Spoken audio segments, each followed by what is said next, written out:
दोस्तों, जब कभी भी मैं नया बिजनेस स्टार्ट करता हूँ ना, टर्म लोन तो मुझे मिलता है, लेकिन मुझे सैलरी के लिए, रॉ मटेरियल के लिए फ़ंड की ज़रूरत पड़ती है। और मैं बैंक में जाके बोलता हूँ यार मुझे पैसे दे दो, पैसे दे दो। मैं ये नहीं बताता कि मुझे एग्जैक्टली क्या चाहिए। जैसे मैं अगर डोमिनोज में जाऊँ और मैं बोलूँ मुझे करारा पराठा दे दीजिए टाकोस की जगह, तो कितना मजाक उड़ेगा। ऐसे बैंक वाला भी जब बात करते हैं ना प्रैक्टिकली, तो मज़ा आता है। आज की वीडियो बताऊँगा कि वो प्रैक्टिकली बात करनी कैसे है, ओवरड्राफ्ट फैसिलिटी मिलती कैसे है, इंटरेस्ट रेट क्या है। बड़ी इंपॉर्टेंट वीडियो है, आखिर तक जरूर देखिएगा और यूजफुल लगे तो आगे शेयर जरूर कीजिएगा। आज दोस्तों वीडियो है बैंक ओवरड्राफ्ट फैसिलिटी, यानी कि इसे हम बोलते हैं शॉर्ट टर्म बोरिंग, छोटे समय के लिए फंड या वर्किंग कैपिटल लोन। बैंक में मैं ये भी बोल देता हूँ, ये भी बोल देता हूँ, कहता हूँ बिजनेस के लिए पैसा चाहिए, पर ये नाम नहीं लेता कभी भी। तो बैंक वाला कहता है नया आदमी आया है, जितना लूटना लूट लो, इसे तो नाम तक नहीं पता। जैसे कोई बोलेगा ना टाकोस की जगह पराठा दे दो करारा वाला, तो बोलेगी 200 रुपये का है, 400 रुपये का, और कुछ भी थमा देगी। तो ऐसी इस चीज़ का ध्यान रखना है। अब थोड़ा सा बता दूं दोस्तों, होता क्या है बैंक ओवरड्राफ्ट फैसिलिटी। सबसे पहले हमें अपनी रिक्वायरमेंट बनानी होती है कि भैया मुझे बिजनेस चलाने के लिए कितने महीने के लिए पैसा चाहिए, 3 मंथ, 2 मंथ या 1 मंथ। मेरे पास लोन के लिए प्रोजेक्ट रिपोर्ट्स आती हैं, बैलेंस शीट आती है, पेपर आते हैं, उसमें लिखा होता है 1 साल, 1 ईयर वर्किंग कैपिटल चाहिए। भाई ऐसा कौन सा बिजनेस है जहाँ पे 1 साल तक तेरे को पैसे ही चला चाहिए? क्या तू सेल नहीं करेगा? सेल के बाद पैसा नहीं आएगा? तो जब हम डीपीआर बनाते हैं, डीपीआर में वर्किंग आती है कि मेरा बिजनेस साइकिल है कितना, मुझे कितने महीने में मेरा रोटेशन हो जाएगा, मिनिमम पीरियड के लिए कितनी वर्किंग कैपिटल चाहिए। जैसे सैलरी देनी है, रॉ मटेरियल खरीदना है, मैं इस महीने खरीदूंगा तो अगले महीने बेच भी दूंगा और उससे अगले महीने पैसे भी आ जाएगा। तो मोटा मोटा 3 महीने का चाहिए, फिर रोटेशन में आना शुरू हो जाएगा। अब होगा क्या, बैंक वाला क्या करेगा, आपकी एक लिमिट सेट कर देगा सेविंग अकाउंट में या करंट अकाउंट के अंदर। लिमिट सेट का मतलब क्या है, थोड़ा सा वर्किंग में बता देता हूँ कि लिमिट सेट कैसे होती है। मान लीजिए आपने वर्किंग बनाई कि 3 महीने के अंदर सचिन जी मुझे सैलरी देनी है, रॉ मटेरियल देना है, मुझे 5 लाख की ज़रूरत है, 5 लाख की। यानी कि मेरा सेल जो है वो 3 महीने बाद शुरू होगा।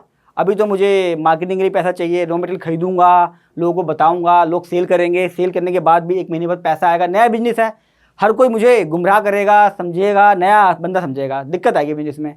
बैंक वाला क्या करेगा, आपके 5 लाख की एक लिमिट सेट कर देगा और बोलेगा कि भाई तेरा बैंक अकाउंट खोल दिया है मैंने, यहाँ पे तेरा बैंक अकाउंट बैलेंस तो 25,000 रुपये ही है जो तुमने अकाउंट खोला है, 5 लाख की लिमिट ऐड कर दी मैंने आपकी। मतलब कभी भी आप चेक काटोगे तो आप 5 लाख तक के चेक काट सकते हो, प्लस में 25,000 जो आपका पैसा पड़ा है वो।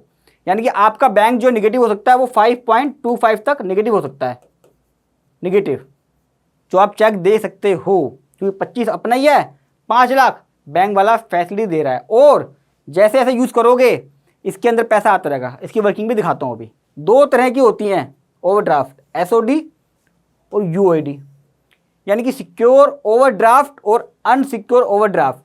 जब आप बैंक के पास जाते हो सबसे बड़ी दिक्कत आती है, वो कहता है यार तू नया आदमी है, तेरे को 5 लाख क्यों दूँ, तू को लेके भाग गया तो क्या होगा, कैश निकाल के बचा लगे तो क्या होगा। तो बैंक वाला कहता है भैया मुझे सिक्योर दे दे, ओडी सिक्योर मिल जाएगी, प्रॉपर्टी रख ले मेरी, एफडी रख ले मेरी, एलआईसी ले ले, या फादर की गारंटी ले ले, या शेयर्स या सैलरी बेसिस पे आप इसको ले सकते हो। जरूरी नहीं है कि आप ही कमा रहे हो सकता है आपकी वाइफ हो, अगर आप हस्बैंड लोन ले रहा है, या अगर वाइफ लोन ले रही है तो हस्बैंड की भी चीज़ें गिरवी रख सकती है, या सैलरी बेस पे भी ओडी लेके बिजनेस कर सकती है, या अनसिक्योर होता है। अब अनसिक्योर किसको मिलता है, मैं चार्टर्ड अकाउंटेंट हूँ, जॉब कर रहा था, 1 लाख की सैलरी थी मान लो मेरी, अब मैं बिजनेस में आना चाहता हूँ।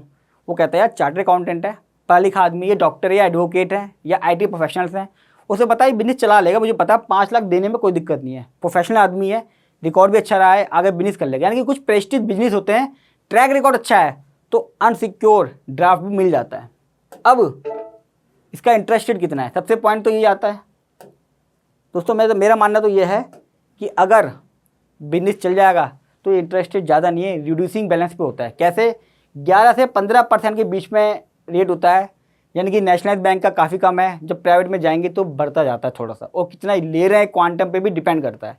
अब होगा क्या, मैंने 5 लाख का आपको एग्जांपल दिया था कि आपने एक लिमिट सेट कर ली 5 लाख रुपए की, तो होगा क्या दोस्तों, आपने पहले महीने में 3 लाख यूज़ कर लिया मान लिया, तो आप पे पहले महीने में 3 महीने का इंटरेस्ट लगेगा, सॉरी 1 महीने का इंटरेस्ट लगेगा, वन मंथ का इंटरेस्ट लगेगा 3 लाख पे।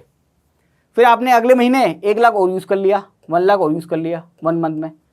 अब आप पे 3 + 4 लाख का इंटरेस्ट लगेगा, 4 लाख के ऊपर इंटरेस्ट लगेगा।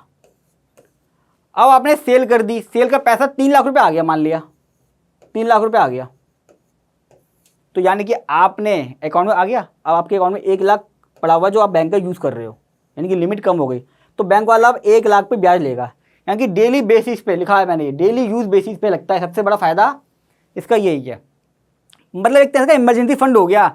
जब जरूरत पड़ेगी तो मैं चेक काट भी दूंगा, जब पैसा आएगा तो मेरा ऑटोमेटिक कम हो जाएगा। होम लोन की तरह नहीं है कि जाके वहाँ पे करना पड़ेगा तब मेरी ईएमआई कम होगी या पेड कम होगा। ये ऑटोमेटिक बैंक अकाउंट एक ही खुलता है, उसी में लिमिट सेट होगी, उसी में डेटर्स का पैसा आएगा। तो इस तरीके से काम करती है। इंटरेस्ट रेट का थोड़ा फ़र्क है दोस्तों, वो डिपेंड करेगा आपकी प्रोफाइल पर। अब अप्लाई कैसे करना है, सबसे इंपॉर्टेंट चीज़ तो यही है दोस्तों, जो मैं कहता हूँ मेरा चैनल हमेशा प्रैक्टिकली है। अप्लाई कैसे होगा, अगर आपका नया बिजनेस है, आप सोच रहे हो, तो आपको 2 साल की प्रोजेक्टेड बैलेंस शीट बनवानी पड़ेगी। यानी कि अगर आप कहते हो कि 5 लाख की मेरी लिमिट सेट कर दे बैंक वाला, दिमाग में आपके ये आया है, तो उस 5 लाख का लिमिट सेट करने के बाद आपकी सेल कितनी ग्रो होगी, नया बिजनेस है ना, कितनी सेल करोगे 1 साल में, उसके अगले बाद ग्रोथ कितनी होगी, कितनी परचेज होगी, एक एस्टिमेट डाटा 5 लाख की सीसी लेके ही बनाना होता है। केवल मेरे पास बैलेंस शीट आती है, उसमें लोन ही नहीं होता।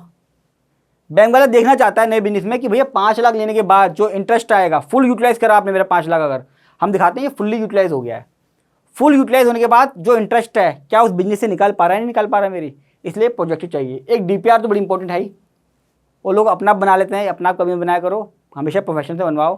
फ़ायदा क्या है, security collateral depend on your terms, profile, nature of business, chartered accountant, doctor, IT professional, advocate, माफ़ है जैसे। अदर डॉक्यूमेंट्स जो केवाईसी वगैरह हैं दोस्तों, आपके जीएसटी सर्टिफिकेट मांगेगा आपसे, ट्रेड लाइसेंस मांगेगा, कहाँ खोल रहे हो, उसका रेंट एग्रीमेंट कितना है, कितने साल का रेंट एग्रीमेंट वगैरह, काफ़ी सारी चीज़ें होती हैं। अगर रनिंग बिजनेस है तो लास्ट 2 ईयर की बैलेंस शीट जरूर मांगेगा कि भैया पिछला ट्रैक रिकॉर्ड क्या है, क्या मुझे बिजनेस बनाने के लिए अगर 5 लाख मिल जाए तो मेरा बिजनेस अगले 2 साल का प्रोजेक्टेड भी आइडिया चाहिए एज अबव, यानी कि अगले 2 साल की प्रोजेक्टेड भी चाहिए। अगर 5 लाख का लोन मैं दे दूँ तो पिछला जो रिकॉर्ड था उससे कितना बड़ा, प्लस में केवाईसी और अदर डॉक्यूमेंट ये सब भी सेम रहेंगे जैसे कि नए बिजनेस के लिए ज़रूरत पड़ती है। तो प्रैक्टिकल वीडियो ओवरड्राफ्ट फैसिलिटी पे कोई भी क्वेरी है आप मेरे से कमेंट बॉक्स में पूछ लीजिएगा। फर्स्ट टाइम आ रहे हैं तो मेरे चैनल को सब्सक्राइब कर लीजिएगा, क्योंकि यूट्यूब में दोस्तों सिंगल चैनल है जहाँ पे मैं सिर्फ प्रैक्टिकल बातें बताता हूँ और हर महीने के पहले संडे को 12 बजे आके लाइव आता हूँ, जो कि सिर्फ इसी चैनल पे सारी क्वेरी का प्रैक्टिकल बेसिस पे जवाब मिलता है। और जितना हो सके दोस्तों इसको शेयर कर दीजिएगा, क्योंकि लोगों को पता नहीं कि ओवरड्राफ्ट बैंक में जाके अप्लाई कैसे करना है, तैयारी कैसे करनी है, और कभी भी बैंक में जाके इंक्वायरी ना करें, हमेशा पूरी पेपर फाइल बना के ही जाएं और प्रोफेशनल की हेल्प जरूर लें।